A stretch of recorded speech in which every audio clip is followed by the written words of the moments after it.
May mga tao talagang kahit gaano pa ka-successful sa buhay, ay masasabing hindi naman masaya at parang may kulang pa rin. Sana nga ata si Gregory doon. Sir, pwede na po ba akong umuwi? Yes, you may go now. Thank you po sir, birthday po kasi ng anak ko. Tsaka ito dali-daling umalis. Pero syempre, maayos pa rin ang ginawang pagsarado sa pinto ng kanyang opisina. Buti pa ang sekretarya niya, may nauuwi ang pamilya. Meron din naman siya pero hindi iyon ang totoo niyang pamilya. Nauwi pa sa ilang minuto ang pag-iisip ni Gregory hanggang sa makatanggap siya ng tawag. Ang kanyang mami. Pagbuntong hininga na lamang ang nagawa niya tsaka sinagot ang tawag. Why ma'am? Son, alam mo namang wala na ang daddy mo. Kaya ikaw na lang ang nakakasama ko. Tapos hindi ka pa maagang umuwi. Nandito din si Ninya. Hinahanap ka niya. Sinasabi niya na nga ba na may ibang dahilan ng pagtawag nito at hindi basta pagkamis lang sa kanya. Pauwi na ako.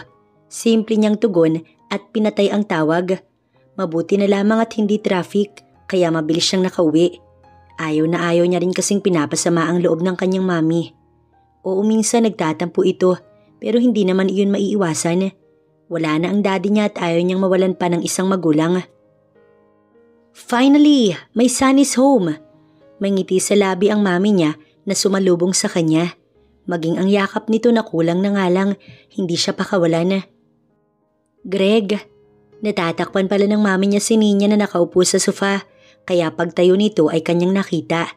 Tanging pagtango lamang ang naibigay niya sa babae. Kakamustahin ko muna ang dinner natin, iiwan ko na muna kayong dalawa. Kaya pansamantala muna silang iniwan ng kanyang ina. So, how's life? Nang makalapit sa kanya, ay iyon ang naging tanong ng babae. Not happy. Kasi naman sabi ni tita, masyado kang focus sa work mo. Please, Ninya, huwag mo nang ipagpilitan ang sarili mo sa akin. Mahina itong natawa sa kanyang sinabi. You're so harsh, Greg.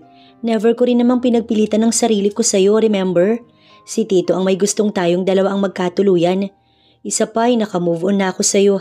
Oo, dati gusto kita. Pero ngayon hindi na. Ewan ko na lang kung babalik ka pa. Kasabay noon ay ang pagkipit balikat nito. Then why are you here?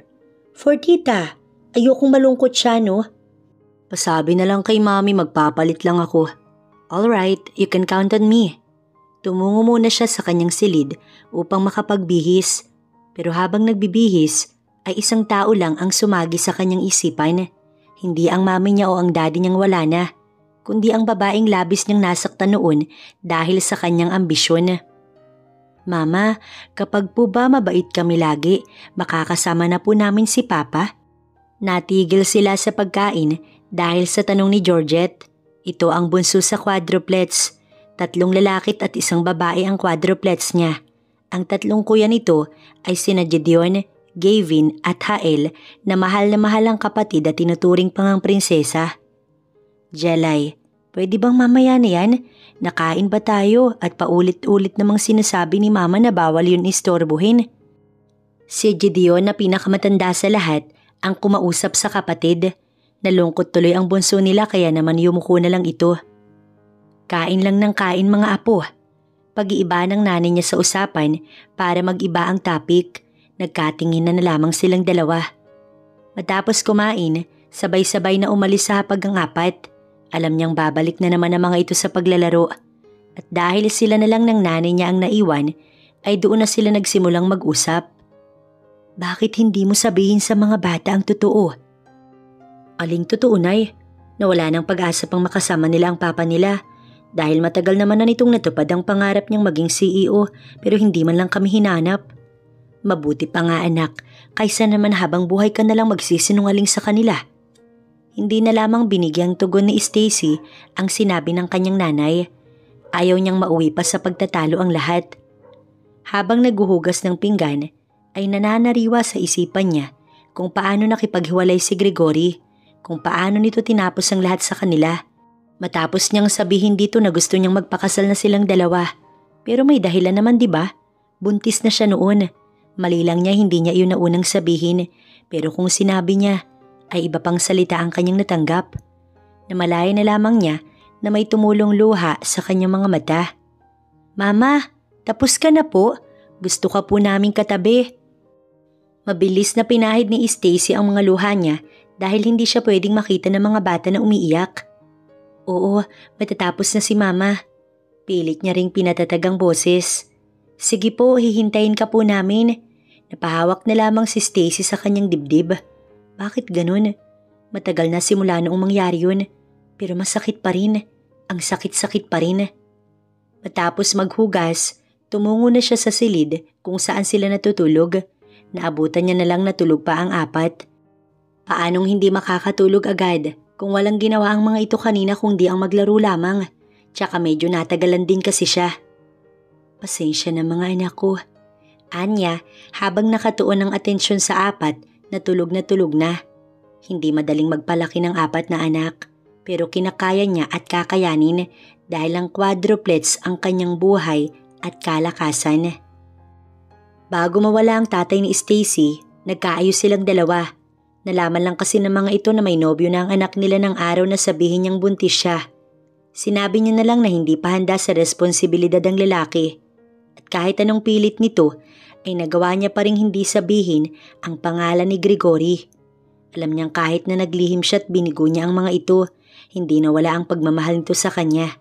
Bagkus ay lumipat pa nga sila sa probinsya para siguro unti-unti siyang makamove on at mas maganda daw kung doon niya palalakihin ang mga bata kaysa sa syudad.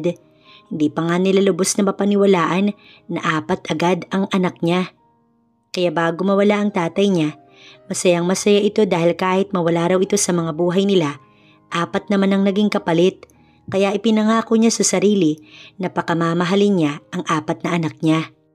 Ang hindi niya nga lang magawang sabihin sa mga bata at pilit na itinatago ay kung bakit hindi nila nakakasama ang papa ng mga ito. Tsaka malayo na rin sila kay Gregory at kahit saan ka nakatira, hindi pa rin talaga may iwasan ng mga kapitbahay na pakailamera at walang ibang magawa kundi pag-usapan ng buhay ng ibang tao na parang yun ang nagpapasaya sa kanila. Paano mo binubuhay ang mga anak mo, Stacy, kung wala naman silang ama? Sa bagay, marami kang racket. Kasama na doon ng alam mo na. Si Myla, ang isa sa pinakachismosa nilang kapitbahay. Halos kaedad niya lang ito, pero masasabi niya namang mas maganda siya rito, lalo na kung ugali ang pagbabasihan. Halos lahat ba naman ang nakatira sa kanilang bahay, galit dito dahil sumobra na sa pagiging chismosa at pangingialam sa buhay ng ibang tao. Bakit? Inggit ka ba na may anak ako at ikaw ay wala? At ang mga anak ko mga gwapo't maganda, hindi katulad mo. So sinasabi mo bang pangit ako? Ikaw ang nagsabi niyan. Tsaka niya ito tinalikuran dahil ayaw niya na ng gulo. Pero sadyang gusto ng babae na ubusin ang pasensya niya, kaya sinundan pa siya at hinila ang buhok niya. Wag mo akong tinatalikuran ha. Wala akong pakialam kung matagal na din kayo dito. Pero ang katulad niya ay hindi marunong magpatalo. Kaya naman mabilis niyang tinanggal ang kamay nito na nakasabunot sa buhok niya at siya naman ang nanabunot sa babae. Sumusobra ka na. Kung ang ibang tao dito ay tinitiis yung ugali mo at nagpapasensya, pues hindi ako. Anya't kulang na nga lang matanggal niya ang buhok nito. Masakit pa ang sabunot niya kaysa sa sabunot nito. Natigil lamang silang dalawa nang may dumaang barangay tanod. Anong nangyayari dito? Seryosong tanong ng tanod. Wala kasing sumagot sa kanilang dalawa ni Myla, kaya ibinaling nito ang tingin sa dalawang kasama ni Myla. Yan po kasing babaeng yan, naghahanap ng gulo. Maling pagkukwento ng babae. Ano pa bang aasahan niya? Alipores ni Myla ang babaeng ito at takot. Siya tuloy ang masamang tinignan ng tanod. Ano? Sila ang papaniwalaan ninyo? Porque mas matagal nang nakatira dito? Mabuti pa sa barangay na lang tayo. Huwag na po, palalagpasin ko na lang. Ang kapal talaga ng mukha nito. Ito pa talaga ang may ganang magsabi nun. Nang umalis na ang tanod, napangiti na lang si Myla. O diba, talo ka? Huwag kasi akong kinakalaban mo. Tsaka siya tinalikuran. Tumatawa ang tatlo habang naglalakad, habang siya umuwi na lamang. Huwag lang talaga silang magkakatagpo ulit ng ganun dahil hindi lang sabunot ang gagawin niya, kundi gugupitin na rin niya ang buhok ng babae. Samantala sa kabilang banda, naisipan ni Gregory na tumulong na lang sa mahihirap. Baka doon niya mahanap ang saya na matagal nang nawala sa buhay niya. At ang pag-asang sa pamamagitan nun ay magtatagpo muli ang landas nilang dalawa ni Stacy. Naisip niya rin kasi na kahit gaano pa siya kayaman, hindi niya rin naman madadala ang pera niya sa kung saan man siya mapunta. Kaya mabuti pang ibahagi niya na lamang. Kaagad niyang ipinaalam sa ina ang gusto niyang gawin para hindi na rin ito magtaka kapag wala siya. Are you serious, son? Hindi naman ginagawang biro ang tungkol sa mga ganitong bagay, ma'am. Pero baka mapano ka naman? Walang mangyayari sa akin, ma'am. Tutulong lang ako. Gagawin ko rin ang hindi nagawa ni dad noon. Masyado lang siyang abala sa pagpapayaman at hindi tumutulong sa mga tao. Sa sinabi niyang iyon, napangiti na lamang ang kanyang ina. Pero aminin mo na idol mo ang daddy mo. Kaya nga ang pinaka naging pangarap mo'y maging CEO katulad niya. Pinaghirapan mo pa nga ang lahat bago niya maipasa sa iyo ang kumpanya. Kaya nga nawala sa akin ang babaeng pinakamamahal ko. Naibulong niya na lamang. May sinasabi ka ba, anak? Mabilis na pagiling ang kanyang naging tugon, tsaka ito iniwan. Takang-taka naman si Mrs. Silva sa anak niya. Para bang may mali dito, ngunit hindi niya nga lang masabi kung ano. Mga tagong barangay sa mga malalayong probinsya ang naisip ni Gregory na tulungan. Pinaalam niya na rin kay Nina ang gagawin niya para kapag wala siya, may tao pa ring titingin sa kanyang mami. Natutuwa pa nga si Nina dahil maganda daw ang kanyang hangarin, lalo na sa panahon ngayon na maraming tao ang nangangailangan ng tulong. Araw man ng Lunes, wala si Gregory sa kanyang kumpanya. Nasa isa siyang malayo at tagong barangay, kasama ang ilang mga tao para sa pagbibigay niya ng tulong. Masayang tinanggap ng mga tao doon ang ipinamimigay nilang mga bigas at dilata. Mayroon ding libreng pagkain na galing pang Jollibee. Marami bang nakatira dito? Opo sir. Marami-rami rin po at mababait ang mga tao dito. Sagot ng barangay captain. Maya-maya pa'y biglang may dumating na pabidang babae. Paano niya nasabi? Halos itulak na kasi nito ang iba para lamang ito ang maunang bigyan. Hi, ako po si Myla. Myla, pwede ba? Stop ka na muna, hane. Saway ng isa sa mga kagawad dito. Masama tuloy nitong tinignan ng kagawad at hindi pa rin nagpapigil ang babae. Binigyan siya ng mapang-akit na tingin, pero sa totoo lang ay wala siyang balak na pumatol sa kahit na sinong babae doon.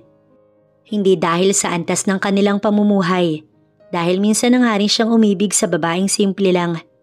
Nakita niya kung paano natuwa ang barangay captain at kagawad nang umalis na si Myla, pero agad ding natuwa sa sunod nilang binigyan. Nasaan ang nanay ng bata? Tanong niya sa barangay captain. Tatanungin na sana ang bata kaso sunod-sunod naman na nagsidatingan ng mga tao kaya umalis na rin ang batang lalaki. Ito pa lang kasi ang bata na tumanggap sa kanila. Simple lang po iyon para sa inyo pero malaking tulong na para sa kanila. Natutuwang sabi ng kapitan. I just realized na hindi ko naman madadala ang yaman ko sa hukay. So bakit hindi ko ipamahagi? Tama ka naman po dyan, sir. Saglit na nagpaalam ang kapitan na may aayusin lamang kaya silang dalawa lamang ng kagawad ang naiwan. Sa loob lang din kasi ng covered court na iyon ng barangay hall. Hindi ba pumunta ka na dito kanina? Tanong niya sa batang kadarating lamang. Natawa ang kagawad sa itinanong niya na siya namang ikinataka ni Gregory dahil para sa kanya wala namang nakakatuwa doon. Last na to ha, paano naman ang iba? Paliwanag nito sa bata na tumangutangulang. Tsaka itong umiti. Dali-dali rin naman itong umalis. Kilala mo ang dalawang bata? Tanong niya sa kagawad. Opo, kilala ko po sila. At dumami na naman ng mga tao kaya hindi naman naituloy ang sagot sa tanong niya. Samantala si Stacy, nagtataka kung bakit wala ang isa sa mga anak niya. Kanina ay kumuha na si Gideon at Gavin ng ipinamimigay sa court na malapit sa kanila. Nakakatuwa nga na sa labas lang ng court si Gavin at doon hinintay ang kuya nito. Kaya dapat ay kumpleto na ang mga ito ngunit kulang. Wala ang pangalawa niya na si Gavin. Nasaan si Gavin? Seryoso niyang tanong sa tatlong bata na parang gusto pa ngang magsinungaling. Ngunit dahil sa nakitang seryoso ang mukha niya, nagsabi na ng totoo. Bumalik po si kuya. Si Georgette ang sumagot. Ano? Wala naman akong sinabi. Nakaramdam siya ng hiya sa kung anong iisipin ng mga tao. Hindi naman sila ganoon kahirap para magdalawa ng ayuda. na may pag-aalayan pa sana. Kaya dali-dali siyang umalis na muna ng kanilang bahay at naglakad papunta sa may covered court ng kanilang barangay. Nakasalubong niya ang anak kaya kinuha niya ang dala nito. Nakita niya ang takot sa mukha ng bata kaya hindi na muna niya pinagalitan. Marami ang mga tao pero hindi iyon ang pumigil sa kanya para makipagsiksikan kasama ang anak para ibalik ang kinuha na naman nito. Nasa kabilang table naman si Gregory at doon namimigay. Sorry po kung nadoble. Ngunit nang marinig niya ang pamilyar na boses ng isang babae, nabaling niya ang tingin sa kabilang mesa kung saan doon ito kausap ng kagawad. Ganun na lamang ang gulat niya nang makita si Stacy. Subalit nang magtama ang mga mata nila, dali-dali nitong nilagay sa mesa ang 2 kilong bigas pati na rin ang delata na nasa isa pang eco bag at nagmamadaling umalis kasama ang isang bata, ang isa sa mga bata na kumuha na kanina. Bigla siyang nawalan ng pakailam sa ginagawa at pansamantala muna iyong iniwan para sundan ng babae na tumatakbo kasama ang bata. Mama, bakit po tayo tumatakbo? Kilala niyo po ba yung mayamang gwapong lalaki? Takang-taka ang kanyang anak na si Gavin dahil sa ginagawa nilang pagtakbo at upang makapagtago, pumunta muna sila sa isang eskinita kahit pa hindi doon ang kanilang bahay. Maitatanong pa sana ang bata pero tinakpan niya muna ang bibig nito dahil nasa may tapat na ng eskinita si Gregory. Mabuti na lang at hindi ito lumingon sa kinaroroonan nilang mag-ina. Hindi siya makapaniwala na muling magtatagpo ang landas nila. Parang pinag-uusapan pa lang nila ito tapos ayun na. Tadhana na ang gumawa ng paraan. Mama, sino po ba siya? Tanong na naman ng bata. Gusto niya sanang sabihin na ito ang ama nito pero siguro wag na.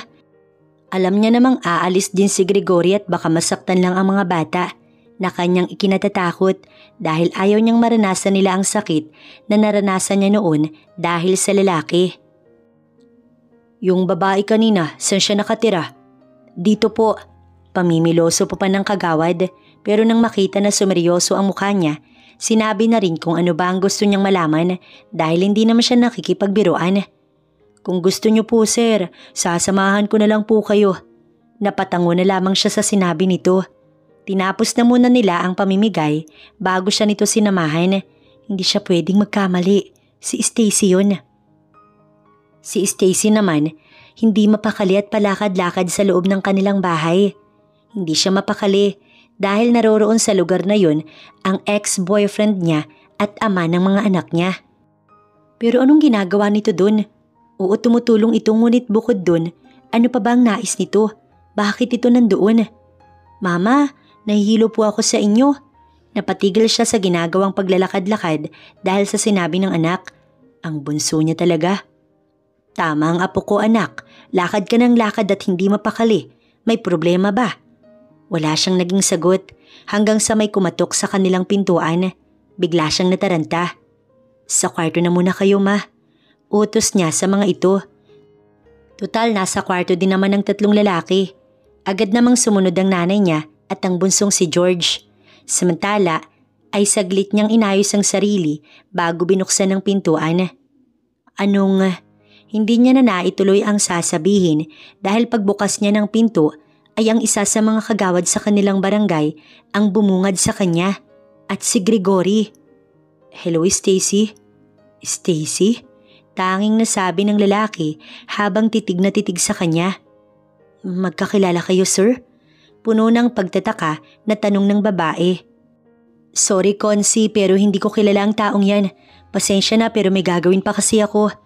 Isasarado na nga sana niya ang pintuan kaso iniharang ng lalaki ang braso nito kaya naipit. Ano bang ginagawa mo? Tumutulong dito si sir sa barangay natin. Pwede ka namang kumilos ng maayos. Paninermo ng kagawad sa kanya. Pasensya na po, nasabi niya na lamang. Iwan mo na muna kaming dalawa. Sigurado ka po? Tanong ng kagawad sa lalaki. Ganun talaga ang mga ito. Talagang pinahahalagahan ng bumibisita at tumutulong sa kanilang barangay. Oo, alam ko naman kung paano ang pabalik. Kaya wala itong nagawa kundi ang umalis na muna. So, dito ka nakatira? Tanong nito sa kanya nang makaalis ang kagawad. Silang dalawa na lamang ng lalaki ang naiwan. Hindi siya sumagot, baka kasi kung ano-ano pang masabi niya sa mga oras na yun. Bakit ka tumakbo kanina nang makita mo ko? At sino yung bata? Pamangkin ko, okay na? At pwede ba umalis ka na? Tsaka niya ito tinalikuran, ngunit hinawakan naman ni Gregory ang kanyang braso. Hindi pa ako tapos na makipag-usap sa'yo. Pwes ako tapos na. Tapos na kaya umalis ka na lang. Puno ng lakas niyang tinanggal ang pagkakahawak nito tsaka pumasok na sa loob ng bahay. Laking pasasalamat niya naman na hindi na ito umepal kaya naisarado niya agad ang pinto ng bahay. Napasandal na lamang si Stacy sa nakasaradong pintuan. Mabuti na lang nakagawa siya ng dahilan. Nakakasigurado rin naman siyang aalis din ito dito. Nasabi niya na rin namang pamangkin niya ang bata. Nahiling niya na sana, paniwalaan ito. Mag-isang bumalik si Gregory sa covered court. Nakausap niya nga si Stacy pero hindi naman naging maayos ang kanilang pag-uusap. Pero hindi niya rin naman masisisi ang babae dahil sa labis-labis niya itong nasaktan. Okay na po? Tanong sa kanya ng kagawad. May gusto kong malaman. Ano ho ba yun? Kunot noong tanong nito sa kanya. Yung babae kanina. Pamangkin niya ba talaga ang kasama niya kanina dito? Yun lang po pala. Yung dalawang bata kanina, anak yun ni Stacy at dalawa pa lang yun sa mga anak niya.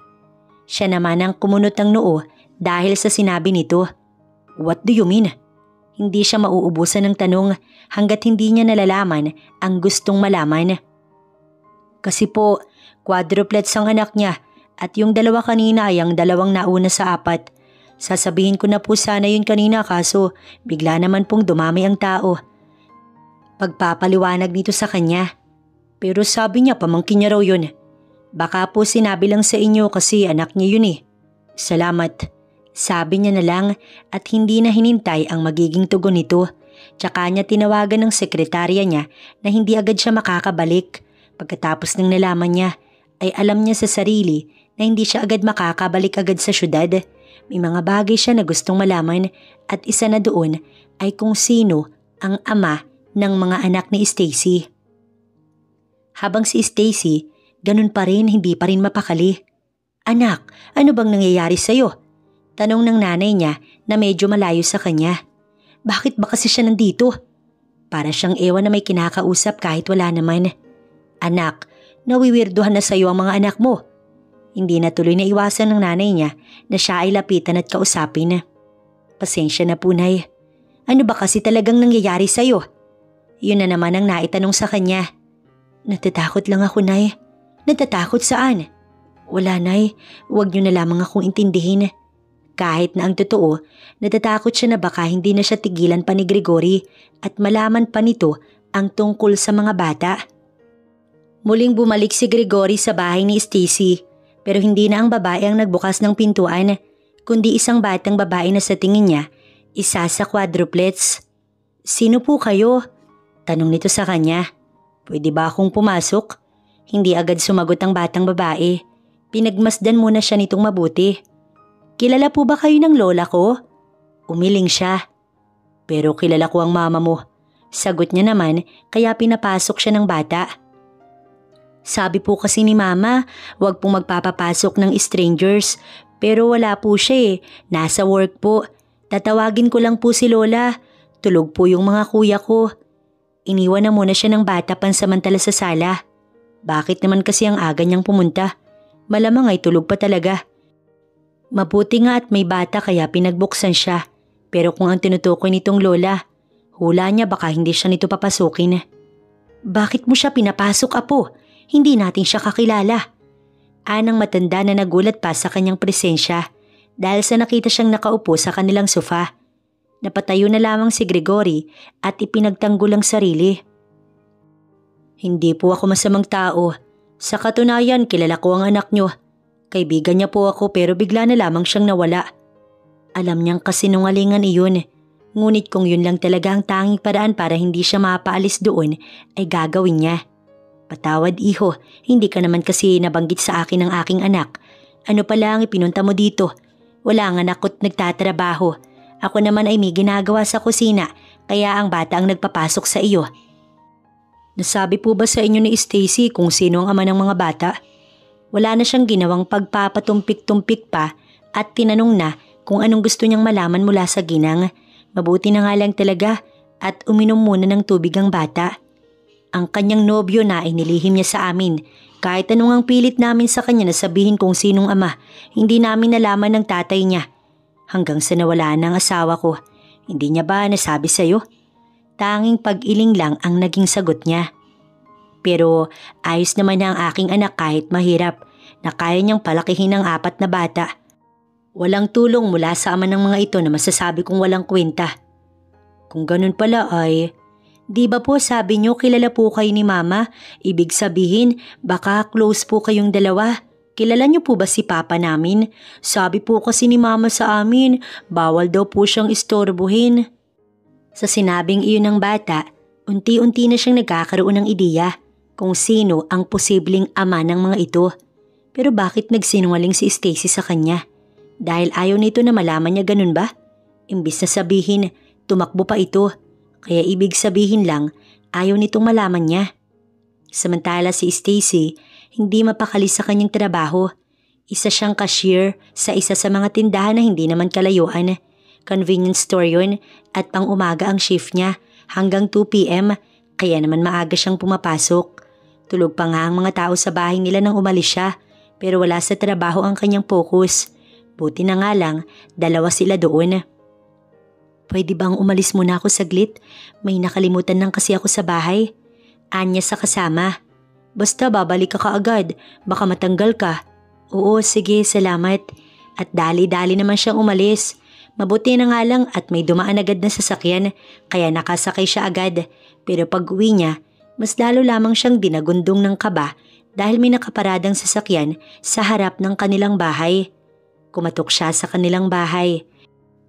Si Georgette na bunso niyang anak ang nagbukas ng pintuan pero nang lakihan niya ang bukas ng pintuan, doon niya nakita ang lalaking hindi niya na gustong makita pa at bukod doon, kakwentuhan ito ng 3 niyang mga anak na mas tamang sabihin ng mga anak nila. Kung tumutulong po kayo tulad po ng sabi ni Kuya Gavin, mayaman po kayo.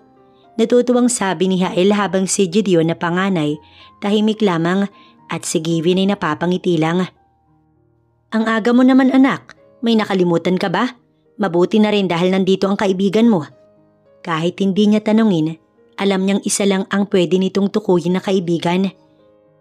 Pero kailan pa sila naging magkaibigan ni Gregory? Siguradong sinabi lang nito iyon upang utuin ang kanyang nanay. Ano na namang ginagawa mo dito?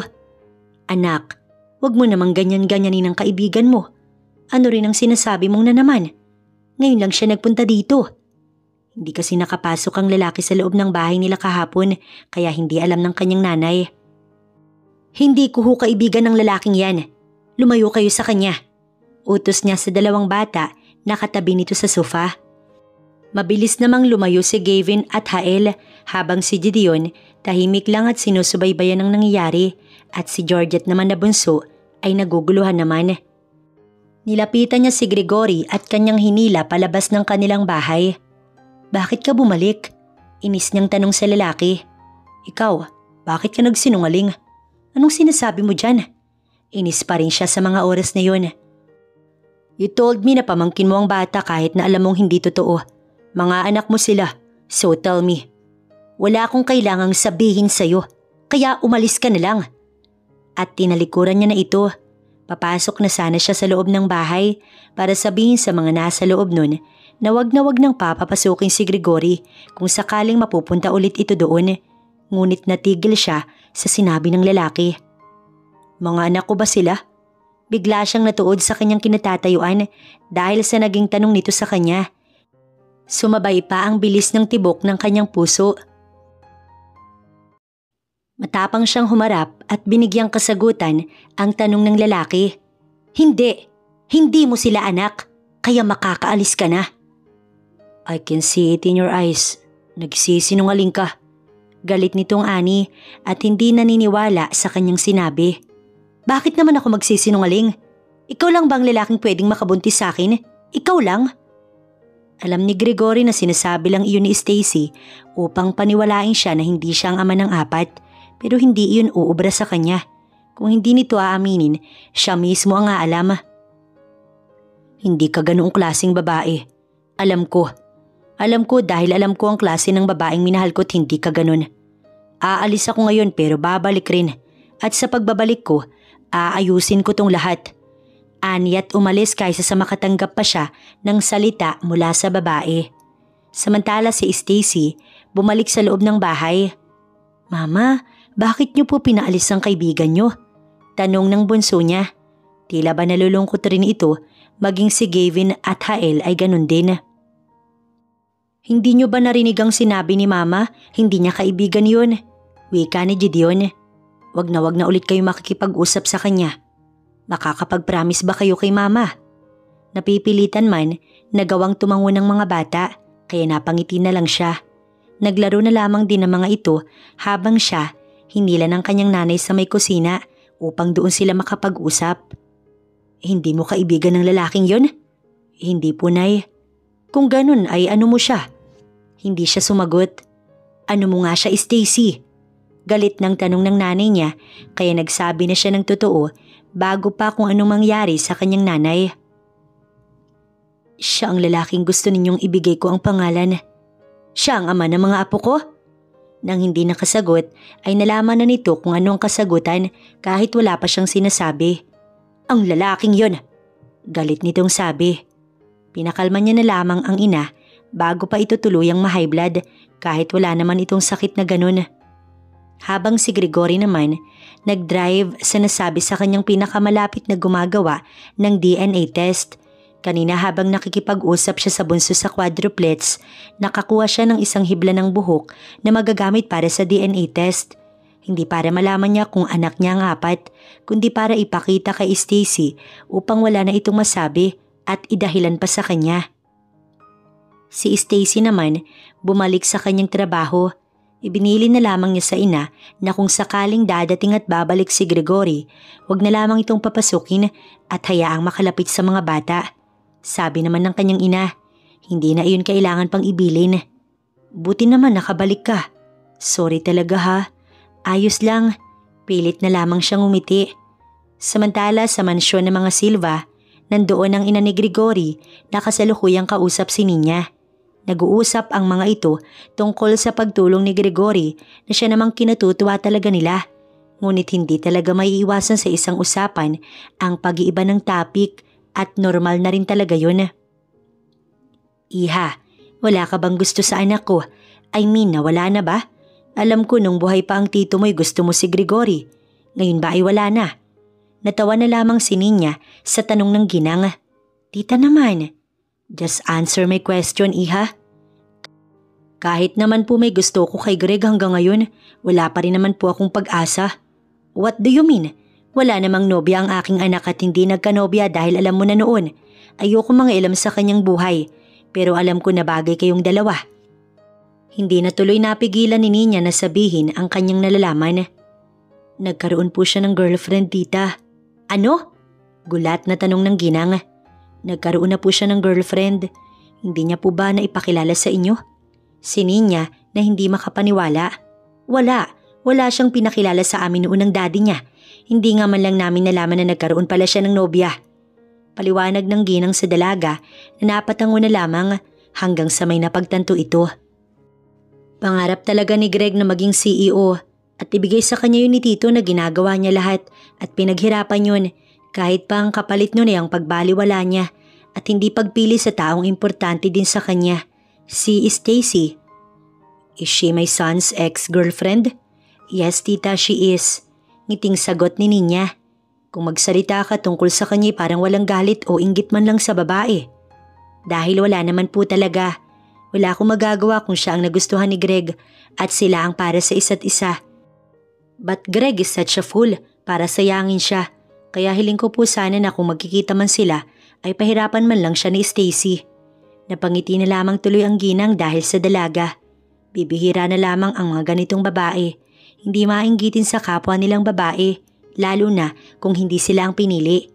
Ngunit may parte sa ginang na gusto niyang makilala ang Stacy na yun, kaya pagbalik ng kanyang anak, kakausapin niya ito tungkol sa babae.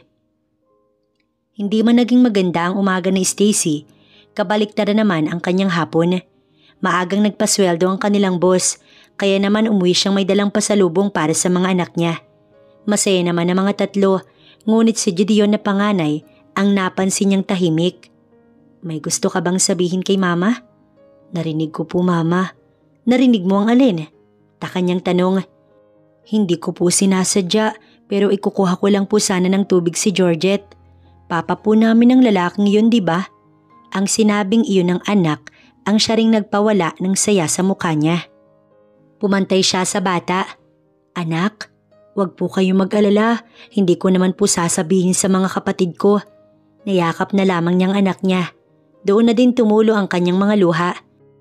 Naisip niyang napaka-selfish niya pala para ipagkait ang katotohanan sa mga bata. Pero natatakot lamang siya na baka pati sila masaktan din, kaya naman nagkakaganon siya. I'm sorry anak ko. You don't need to be sorry ma. Kung makapagsalita ito kala mo hindi na bata. Naiintindihan ko po kayo.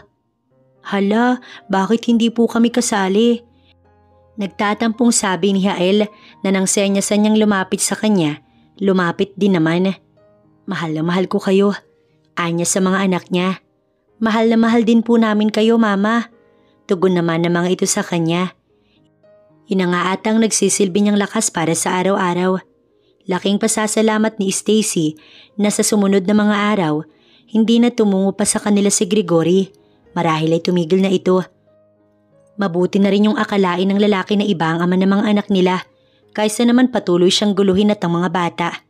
Not until umuwi siya na nagiiyakan ng mga bata sa loob ng kanilang bahay, na maging ang lola ng mga ito, hindi sila mapatahan. Ano bang problema? Natataranta niyang sabi.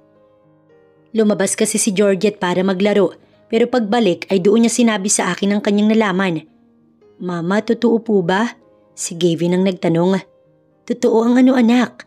Naguguluhan niyang tanong rito dahil sa totoo lang, hindi niya alam kung ano ang tinutukoy ng bata. Na yung sinabi niyo pong hindi niyo po kaibigan ay siya ang daddy po namin. Kaya po ba hindi kayo magkaibigan na dalawa kasi po siya po ang daddy namin? Tanong ng bata. Please, sabihin niyo po yung totoo sa amin mama. Si Hael naman na nakikiusap habang si Gideon ay tahimik at si Georgette naman tahimik na umiiyak. Hindi po natin siya pwedeng makasama? Umiiyak na tanong ng bunso niya. Oo, siya ang papa ninyo. Pag-amin niya sa mga bata dahil hindi niya na kayang itago pa ang katotohanan sa mga ito. Bakit hindi niyo po siya patirahin dito para kasama na po natin siya? Anak, kasi nasaktan ng papa natin si mama noon at ayaw niya lang na pati tayo masaktan. Pero kuya, mukha namang nagbago na si papa. I think he love us, kaya bakit hindi pwede? Ang bunso nila na yayakapin niya sana, pero tumakbo papunta sa silid at isinarado ang pintuan. Ganon din ang dalawa pa. Si Gideon lang ang naiwan sa kanya. Kakausapin ko po sila mama. Tsaka nito sinundan ng mga kapatid. Siya naman ay napaupo na lamang sa sofa. Naitakip ang kamay sa muka at napaiyak na lamang. Kasalanan nito ng lalaking yun dahil sa sinabi niya sa apo ko. Umiling si Stacy bilang tugon sa sinabi ng kanyang ina. May kasalanan din ako ma. Hindi ko sinabi sa kanya dahil natatakot ako na baka pati mga anak namin masaktan niya. Tumabi kay Stacy ang nanay niya at siya'y niyakap. Wala kang kasalanan anak. Paano kung ipagtabuyan ka niya, di ba? Ginawa mo lang kung anong sa tingin mo ay tama. Nagdadrama pa silang mag-ina nang biglang may kumatok sa kanilang bahay. Mabilis niyang pinunasan ng mga luha sa mata gamit ang likod ng kanyang palad, tsaka siya lumabas upang tignan kung sino ang tao. Magpapasalamat na nga sana siya na hindi si Gregory. Ngunit si Myla naman. Akala mo ha, hindi ko malalaman. Nalaman ko na madalas pumunta dito yung lalaking mayaman na pogi. Yung namigay sa barangay. Natatandaan mo? Bakit ha? Hinakit mo ba para magkaroon ng ama ang mga anak mo? Pag-aakusahan ito sa kanya. Bakit mo binibintang sa akin ang gawain mo? Sa inis ni Myla nasampal siya nito. Ngunit dahil punong-puno na rin siya sa babae, hindi na siya nakapagtimpi pa at sinampal niya rin ito gaya ng ginawa sa kanya. Ngunit ang sa kanya, dalawang magkasunod na tatatluhin niya sana, kaso ay dumating si Gregory. Kayo pala. Biglang bumait si Myla na akala mo isang mahinhin na babae. Kaya gano'n na lamang ang gulat nito nang tumabi ang lalaki sa kanya at niyakap pa ng isang braso nito ang kanyang bewang. Anong ibig sabihin nito? Papatol lang kayo sa isa pang… Hindi na nito na ituloy pa ang kung anong sasabihin dahil binara agad ito ni Gregory. Subukan mo magsalita ng kahit na isang masamang salita laban sa ina ng mga anak ko. Mawawalan kayo ng tirahan ng pamilya mo dito at kakalat din ang baho mo. Banta dito ni Gregory na ikinalunok na lamang ng babae habang nakatingin sa lalaking walang hiyang-hiya na ipinakilala ang sarili bilang ama ng mga anak niya. Paanong nangyari yun? Nalilito pang tanong ni Myla, kaya para maniwala ay inabot dito ni Gregory ang DNA test result na nang mabasa ng babae, hindi naman lubos na mapaniwalaan, kaya napa-walk out na lamang at iniwan ng DNA test result sa kaibigan na inabot naman iyon sa kanya.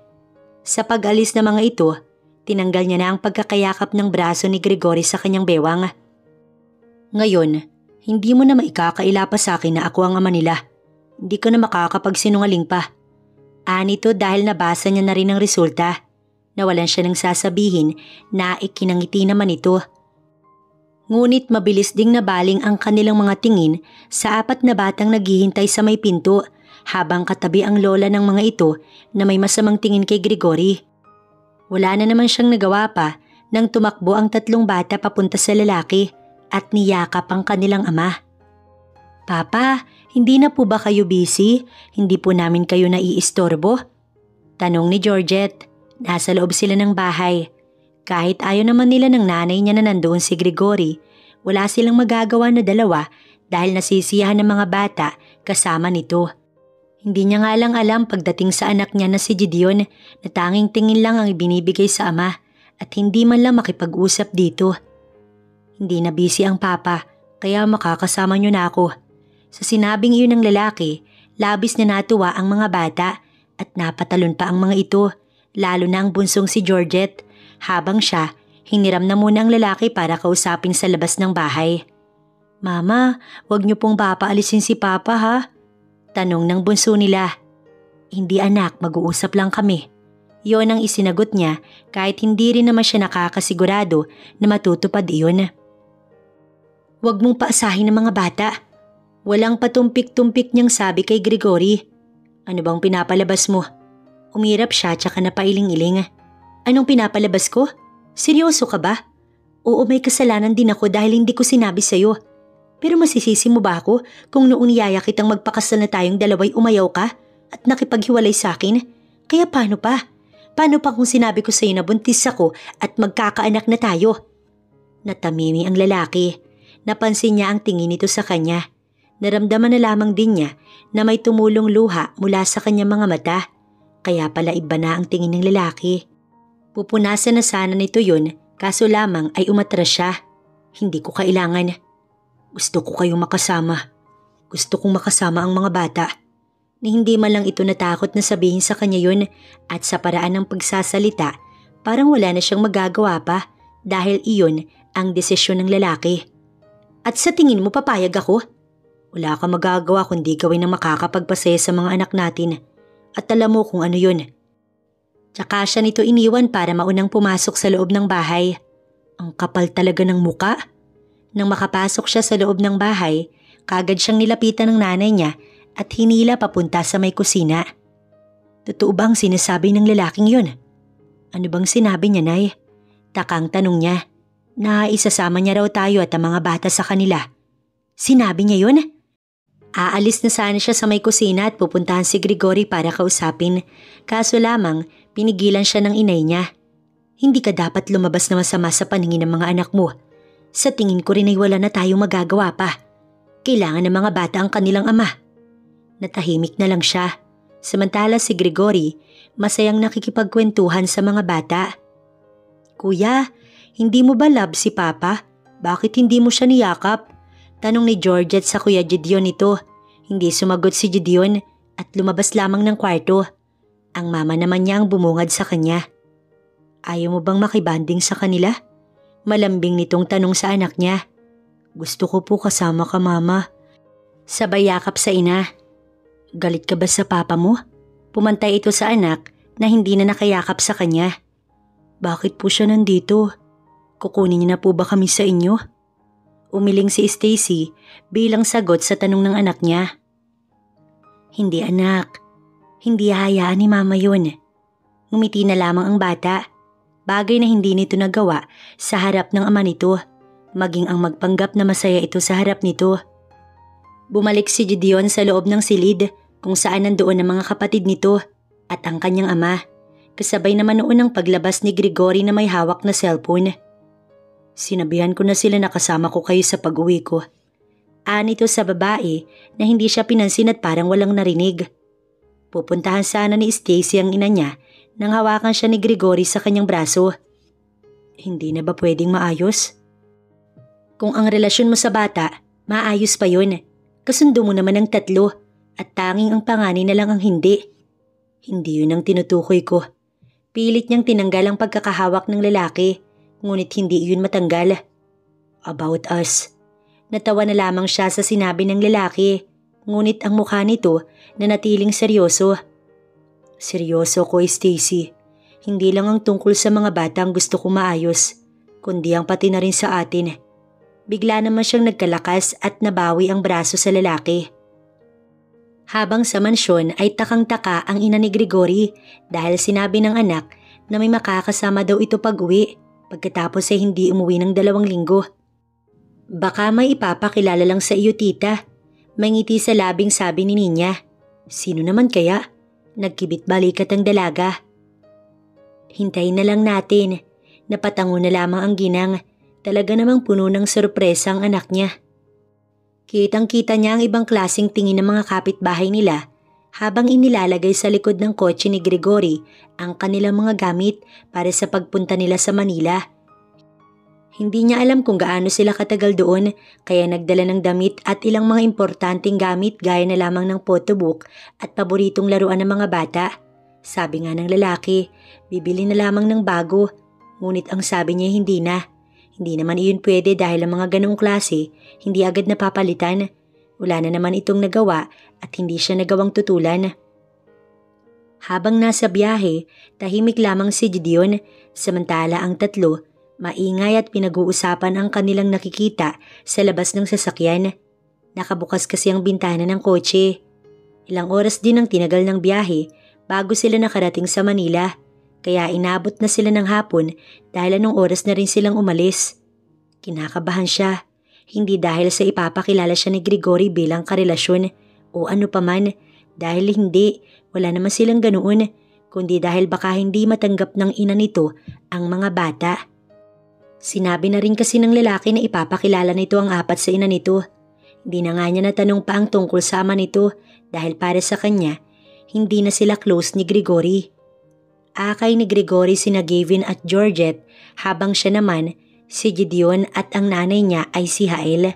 Sobrang na-excite ang mga bata na makapasok sa loob ng mansyon.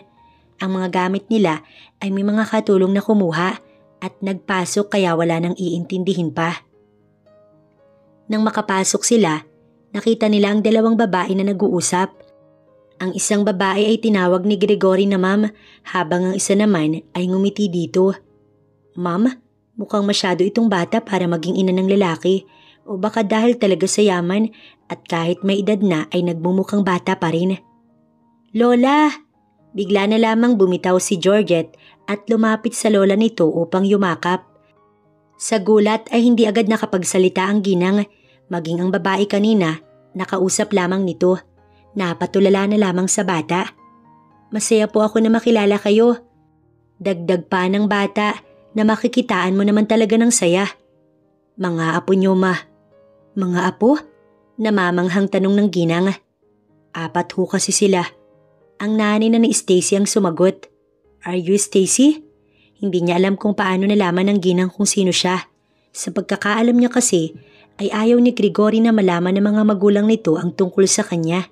Kaya sino naman ang nagsabi? Ako nga po, Anya rito. Remember me? I'm Ninya. Pagpapakilala ng babae sa kanya matapos naman itong tumayo.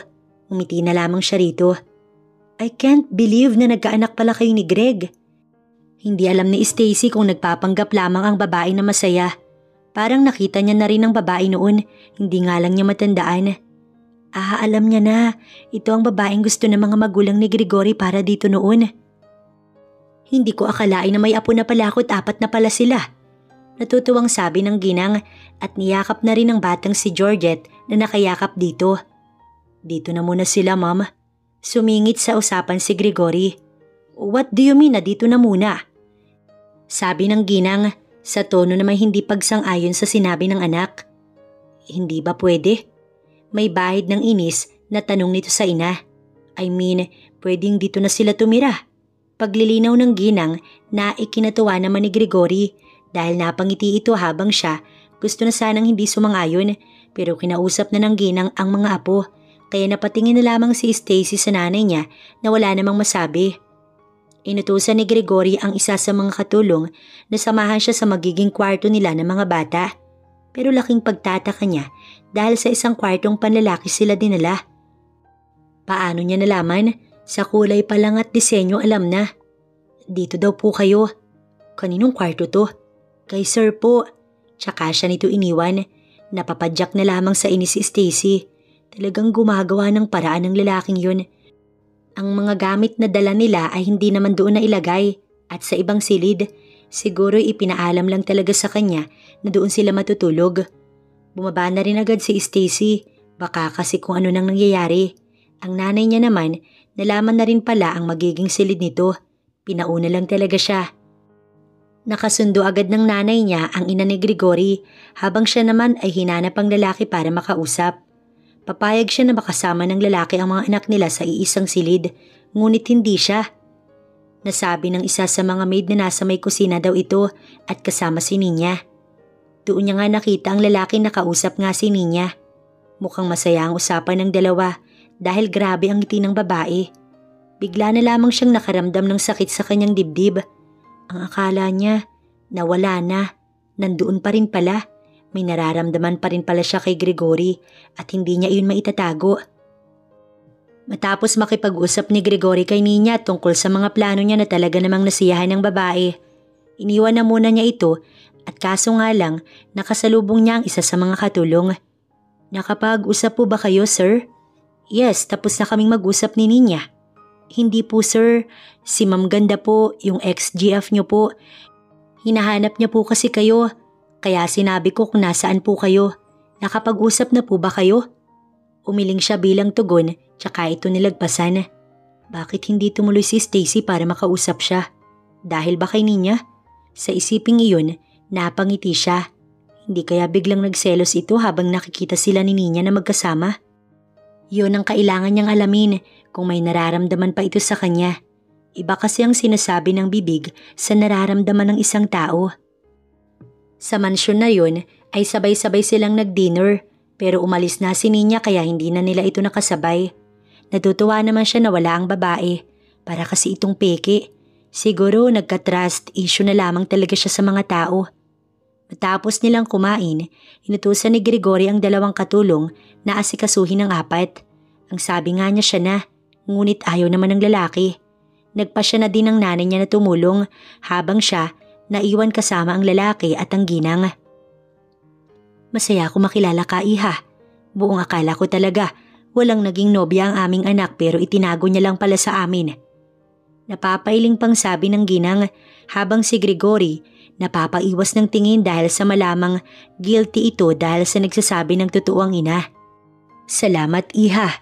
Hinawakan nito ang kamay ni Stacy at pinisilyon. Salamat dahil sa iyo nagkaroon ako ng mga apo. Kay gaganda at kay gagwapo.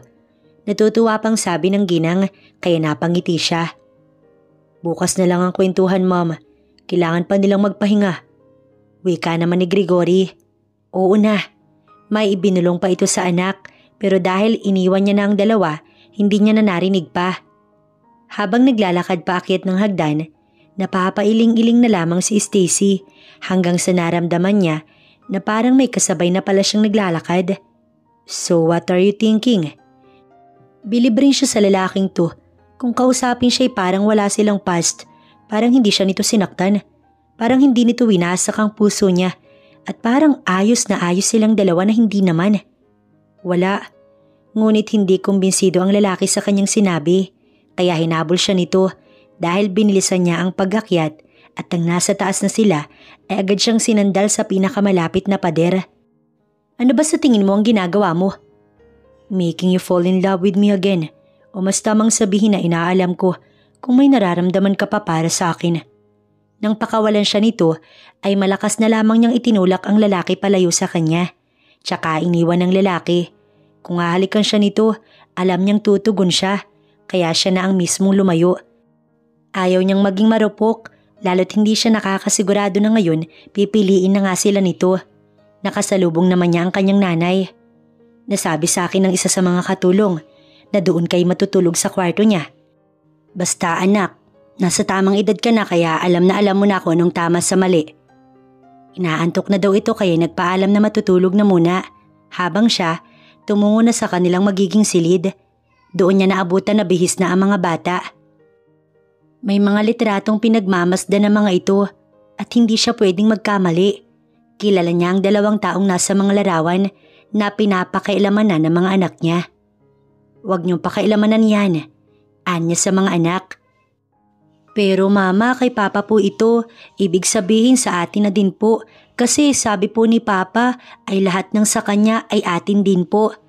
Pumantay siya sa bunsong anak para paliwanagan ito ng maayos. Kaso lamang ay dumating si Gregory. Ang gwapo niyo po dito papa at ang ganda-ganda naman po ni mama. Napangiti na lamang ang lalaki sa sinabi ng anak nila pero hindi naman nila inaasahan ang itatanong ng bata. Papa, love niyo po ba si mama? Tumingin muna si Gregory sa kanya bago nito sinagot ang tanong ng bata. Oo naman, mahal na mahal ko ang mama ninyo at siya lang ang babaeng minahal ko. Sa natanggap na sagot, napatalo na lamang ang bata dahil sa labis-labis na sayang naramdaman. Maging ang 2 kapatid nito na si Gavin at Hael, habang si Gideon tahimik lang naman. Matulog na po tayo.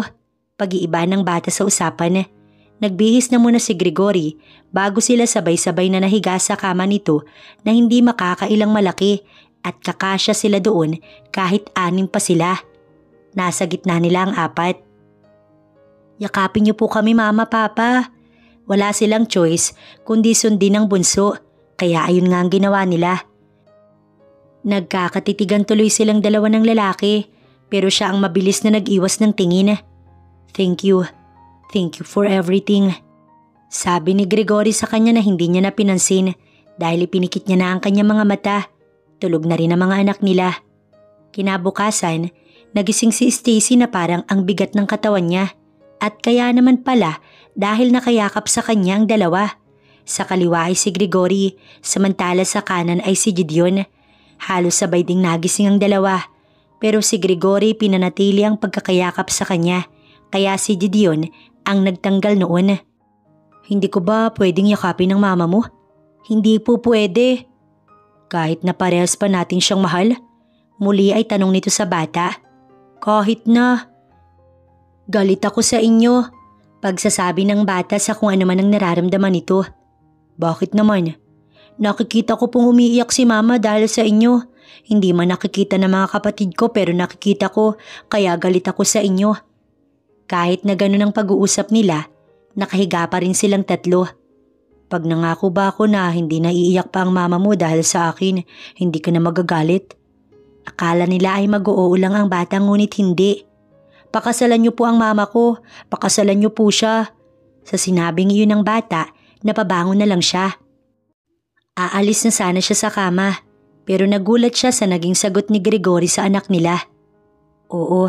Pakakasalan ko ang mama mo. Anong ginagawa natin dito? Ang sabi ni Gregory sa kanya, may bibilhin lang daw ito para sa mga bata at kailangan ng desisyon niya kaya siya sinama. Pero hindi naman niya inaasahan na doon siya dadalhin ng lalaki sa lugar kung saan ito tinapos ang lahat sa kanila. Sa lugar na hindi niya ninais pang bumalik doon. Pero anong ginagawa niya? Nasa university sila na kanilang pinapasukan ni Gregory noong college pa sila. Naroon silang 2 habang siya, hindi alam kung bakit siya ipinunta dun. Hindi niya na nga rin alam ang mga naiisip na pakulo ng lalaki. Maging ang sinabi nito sa kanila mga anak na pakakasalan daw siya nito. I just want us to talk. Tawa ang naisagot niya sa sinabi nito. Talk? Mag-uusap lang naman pala, bakit kailangang dito pa? Dahil dito. Oo, dito. Sigaw niya sa lalaki. Dito mo tinapos ang lahat. Dito ko sinabing magpakasal na tayong dalawa pero ang sabi mo, maghiwalay na tayo. Dahil mas mahalagang matupad mo ang ambisyon mo. Oo, dito yun at hindi ko yun makakalimutan. Paglalabas niya ng sama ng loob dito. Kasabay noon ay ang pag-flash sa isip niya ng mga masalimuot na alaala. At dito rin yun aayusin lahat. Umuwi na lang tayo. Mas importante ang mga bata't hinihintay nila tayo. Aalis na nga sana siya pero hinabol siya ng lalaki at niyakap siya mula sa likod niya. Hindi pa ito nakontento. Ibinaon pa ang ulo sa leeg niya. Please, just listen to me. Tila ba may pagmamakaawa na sa boses nito sa paraan ng pagkausap sa kanya. Sa ngayon, ang importante ngayon ay ang mga bata. Yun lang ang tanging tugon niya sa lalaki at pilit na tinatanggal ang pagkakayakap nito sa kanya. Ngunit hindi niya iyon magawang tanggalin. Pwede ba? Pakawalan mo na ako. May tumutulo na ring luha mula sa mga mata niya sa mga oras na yun na hindi niya lang magawang punasan dahil pati ang braso niya ay nakakulong sa pagkakayakap ng lalaki. Kanyang naramdaman ang pag-iling-iling nito. No, I will not let you go. Kung ginawa ko yun noon ay hindi na ngayon. Hindi na kita pakakawalan pa. Hindi ko na makakaya pang gawin yun. Hanggang sa narinig niya rin ang paghikbi ng lalaki. Pinakawalan na siya ni Gregory sa pagkakayakap tsaka siya nito iniharap. Nagkatitigan sila. Unti-unti nitong tinuyo ang mga luha niya kahit pa ito ay may luha rin sa muka. Tsaka nito hinawakan ng kamay niya at hinagka ng likod ng kanyang palad. I want to marry you. Ang hirap maging masaya. Yung tipong natupad mo naman ang pangarap mo pero hindi ka pa rin masaya. May kulang at ikaw yun. Gusto ko magpakasal na tayo. Kung hindi kita pinili noon, ikaw na ang pipiliin ko ngayon. Bukas at sa mga susunod pa. Kayo na mga bata. At ang noo naman niya ang hinagka nito. Naipikit na lamang ni Stacy ang mga mata upang damihin yun at muling nauwi sa yakapan ng lahat. Matapos ang makabagbag damdamin nilang pag-uusap na hindi malinaw kung payag ba siya sa gusto ng lalaking magpakasal sila, ay umuwi na muna sila ni Gregory. Tama nga siya na naghihintay sa kanila ang mga bata. Kaagad kasing tumakbo ang mga ito papalapit sa kanila at yumakap. Napangiti na lang tuloy siya at nang magtama ang tingin nila ng kanyang inay, ngumiti ito na parang may kahulugan. Para namang may ginawa silang kakaiba ni Gregory. Ngunit nang mapunta ang tingin niya kay Nina na nandoon na rin pala, mabilis na nawala ang ngiti sa kanyang labi.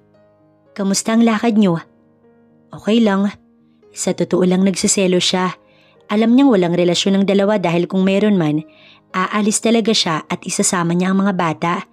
Pero nakakaselos naman talaga. That's great! Ngumiti pa ang babae. Inaya ng apat ang papa nila dahil may ipapakita daw. Samantala ang nanay niya naman ay isinama ng mami ni Gregory sa may kusina. Siguro ay magbabanding ang dalawa. Kaya silang dalawa na lamang ni Nina ang naiwan.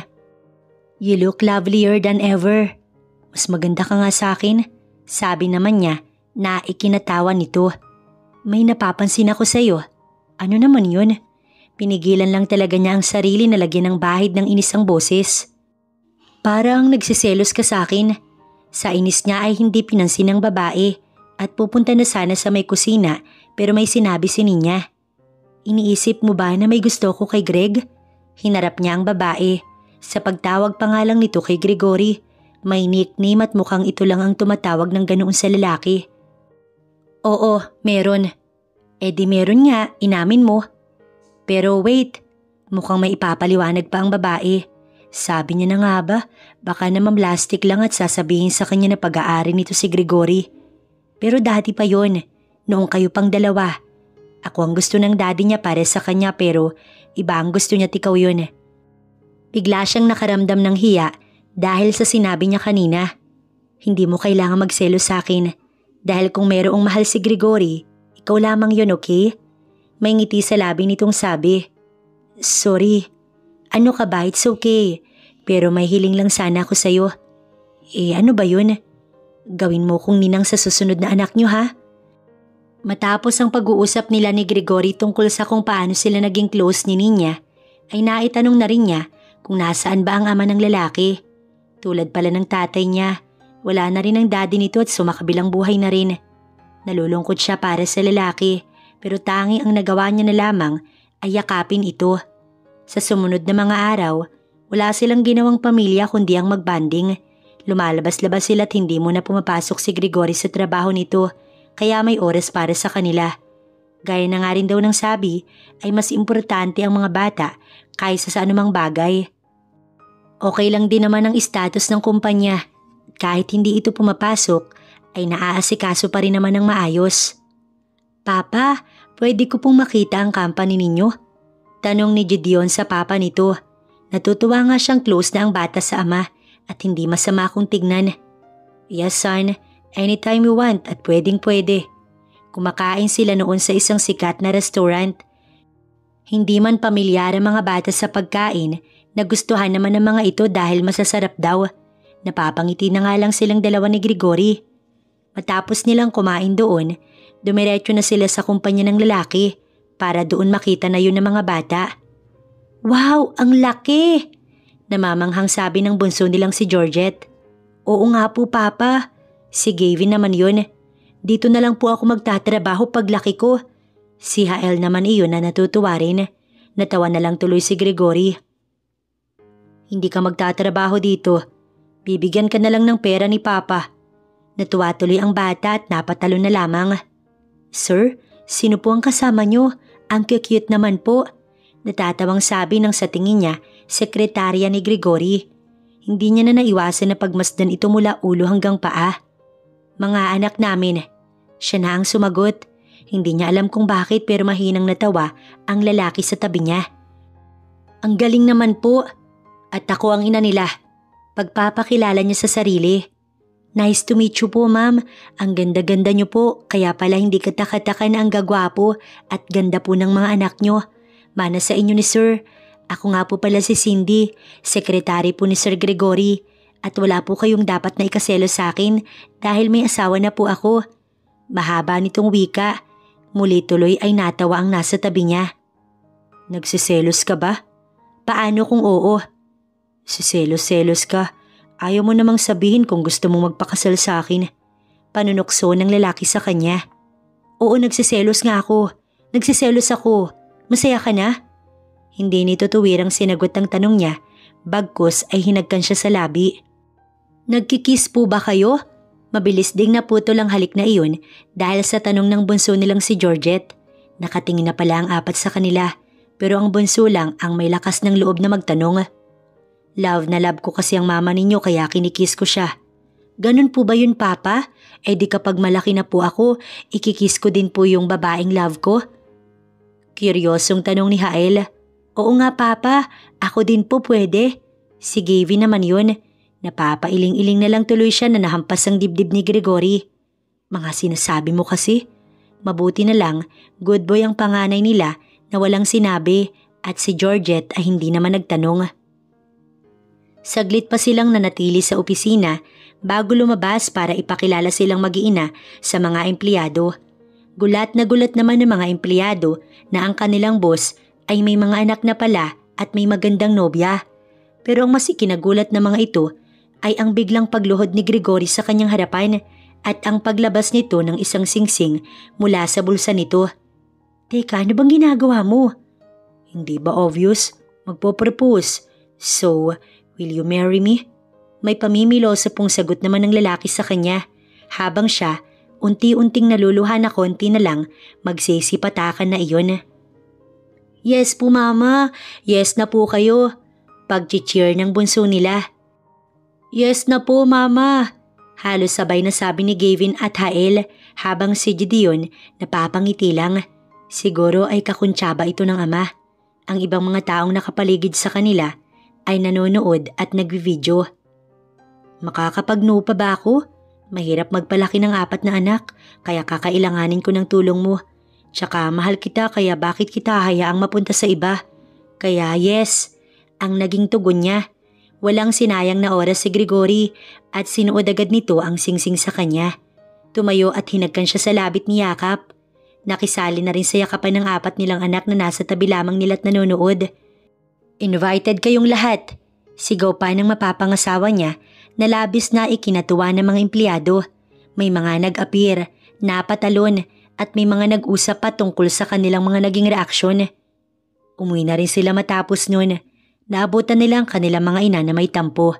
Hindi man lang daw kasi sinabihan ni Gregory kaya tanging sa live lang napanood ang proposal. Masayang masaya ako para sa iyo anak. Niyakap siya ng ina na imbis na maiyak napangiti na lang siya. Si tatay po kaya masaya siya? Masayang masaya iyon anak. Ikakasal na ang nag-iisa niyang anak. Bago pa mauwi sa iyakan ng lahat, iniba na nila ang usapan. So kailan ang kasal? Ang mami ni Gregory. Inaasikaso ni Ninya. She said she will help me so I let her. Napailing-iling na lamang ang ginang sa sinabi ng anak. Sabi niya kapag nagkaanak tayong dalawa ninang daw siya. Napangiti na lamang si Gregory. Kaya naman pala may kapalit. Papa, saan po tayo pupunta? Tutulong tayo. Ang bait-bait niyo naman po papa, kaya love namin kayo nila mama eh. Napangiti na lamang si Gregory sa sinabi ng anak nila. Kinasal na silang dalawa. Sa ngayon, nakafocus naman sila sa pagtulong sa mga tao. Bago nga sila ikasal, ay syempre dumalaw muna sila sa mga mahal nila sa buhay na hindi na nila nakakasama. Una nilang dinalaw ay ang daddy nito dahil malapit lang naman, sunod ay ang kanyang tatay. Hiningi pa nga rin ng lalaki ang kamay niya sa kanyang tatay na parang sasagot ito. Pero parang sumagot din naman dahil humangin na malakas. Sa takot nga nila, bigla na lamang silang napaalis ng sementeryo. Ngayon ay papunta sila sa barangay na dati nilang tinitirhan. Ang nanay niya ay naiwan sa mansyon kung saan kasama nito ang mami ni Gregory. Sobrang magkasundo nga ang dalawa at hindi nagtatalo sa sobrang lapit sa isa't isa. Siguro maraming nagugulat dahil sa kanilang pagbabalik pero wala doon ang focus niya kundi sa pagtulong. Gusto nilang mag-asawa na makatulong, maging ang mga anak nila na sumama pa nga. 2 sasakyan ang dala nila. Ang isang sasakyan ay para sa kanila, samantalang isa naman ay doon nakalagay ang mga ipamimigay nila. Welcome back sir, ang kapitan ang bumati. Sunod naman sila nitong binati. Sa inyo din ni Stacy at quadruplets. Ngumiti siya maging ang 4. Masaya kami na bumalik kayo dito. Masayang tulungan ng barangay na to, Kap. Salamat, Stacy. Ngumiti na lang siya hanggang sa nagsimula na sila sa pamimigay. At sa mga ganoon na pagkakataon talaga, may mga taong makakatagpo ka. Si Myla hindi makatingin sa kanya, kaya hindi niya na lang din pinansin. Hindi nga siya pinansin kaya bakit niya papansinin, kaya nagulat na lamang siya na magsalita ito. Sorry sa lahat, Stacy ha. Tsaka hindi lang ako nagsasorry dahil mayaman ka na. Nagbabago na kasi ako. Tsaka alam mo ba, hindi na ako tsismosa. Hindi niya alam kung maniniwala siya o matatawa sa sinasabi nito. Kalimutan na lang natin yun. It feels so good na makatulong kaya hanggang sa pag-uwi, dala nila ang saya na yun na ikinuwento naman ng mga bata sa kanilang lola. Habang silang 2 mag-asawa, nakangiti lang at pinapanood ng mga ito. Asawa? Hanggang ngayon ay hindi pa rin talaga siya makapaniwala na mag-asawa na sila ni Gregory. Hinihintay nga nila na masundan na ang quadruplets, kaso nga lang ay wala pa talaga kaya matyaga na lang silang naghihintay. Isa pa ay nakakapag-focus naman sila sa 4. Siyempre kapag nabuntis siya, mababaling sa baby ang atensyon niya. Pero nangangako naman siya na kahit magkaanak ulit sila ni Gregory, hindi na mababawasan ang atensyon na ibinibigay nila sa quadruplets. Kaya dumating ang isang araw, ay napakasaya niya. Sakto naman nakakauwi lang ng asawa niya dala ang pinabili niyang pagkain dito. Pero rinig na rinig nito ang boses niya sa banyo, kaya kaagad siyang pinuntahan. Why? Anong problema? Agad niyang inabot dito ang PT, kaya hindi na lamang siya ang masaya, kundi silang 2 na. Ang matagal niyang pangarap na mabigyan ng buong pamilya ang 4 ay natupad na dahil kasal na sila ni Gregory at siya pati na rin ang mga bata ang priority nito. Gaya nga ng sabi ni Gregory sa kanya, mahirap maging masaya kahit na marami kang pera. Kasi dati, CEO nga to pero wala namang pamilya. Nagkaroon lang ng saysay ang pagiging CEO nito noong matagpuan sila. Kaya ngayon ay namumuno ito ng isang kumpanya at the same time ay isang mapagmahal na asawa at ama sa kanilang 4 na mga anak. And soon, magiging 6 na dahil pagkatapos ng quadruplets, twins naman. Okay lang naman dahil may ipapakain naman sila at sisiguraduhin nilang bubusugin nila sa pagmamahal ang kanilang mga anak.